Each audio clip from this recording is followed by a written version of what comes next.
Hello guys, welcome back to my channel. ఈరోజు recipe వచ్చేసి గుత్తి వంకాయ. ముందుగా కడాయిలో కొన్ని పల్లీలు లైట్గా వేయించుకోవాలి. పల్లీలు మంచిగా వేగాక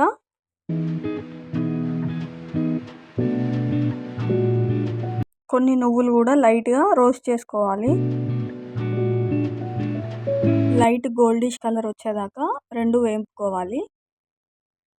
వేరే ప్లేట్లోకి పల్లీలు నువ్వులు తీసుకోవాలి. తర్వాత ఎండు కొబ్బరి లైట్గా వేయించుకోవాలి. లైట్ బ్రౌన్ కలర్ వచ్చేదాకా వేయించుకోవాలి. పల్లీలు నువ్వులు కొబ్బరి మిక్సీలోకి తీసుకోవాలి. కొద్దిగా కొత్తిమీరాకు, అల్లం, రాక్ సాల్ట్, పచ్చిమిర్చి మిక్సీలోకి తీసుకోవాలి. మిక్సీ పట్టుకోవాలి. ఆనియన్, టమాటా కట్ చేసి పెట్టుకోవాలి.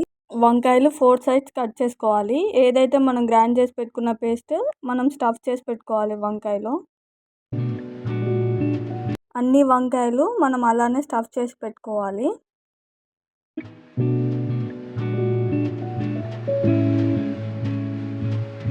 కడాయిలో కొంచెం ఆయిల్, ఏదైతే మనం ముందుగా చెప్పినామో ఆనియన్ టమాటా పేస్ట్ చేసి పెట్టుకోవాలి.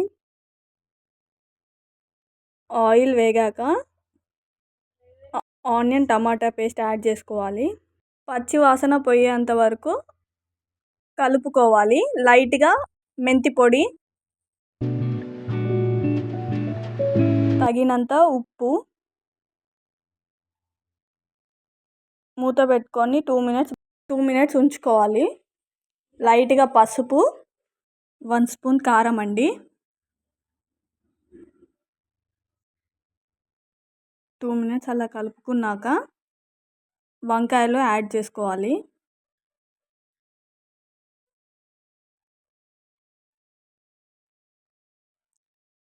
మనం మిక్సీ పట్టుకున్న పేస్ట్ ఇందులో యాడ్ చేసేసుకోవాలి. 5 మినిట్స్ మూత పెట్టుకొని అలా వదిలేసేసేయాలి. వంకాయలు మంచిగా 2 సైడ్స్ వేగేలాగా చూసుకోవాలి.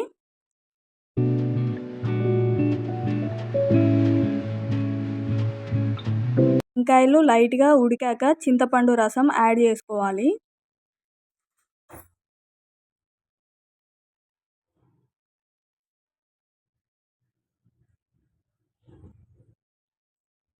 మంచిగా కలుపుకొని 10 to 15 మినిట్స్ మూత పెట్టి వదిలేసేసేయాలి. చివరిగా గరం మసాలా పౌడర్, కొత్తిమీర ఆకు కూడా వేసుకోవాలి.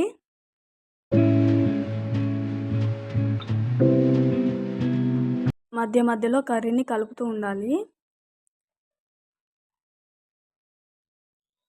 వేడి వేడి గుత్తి వంకాయ రెడీ అండి. సర్వింగ్ బౌల్లోకి తీసుకొని సర్వ్ చేసేసుకోవాలి. Thanks for watching this video. Please do like, share and subscribe to my channel.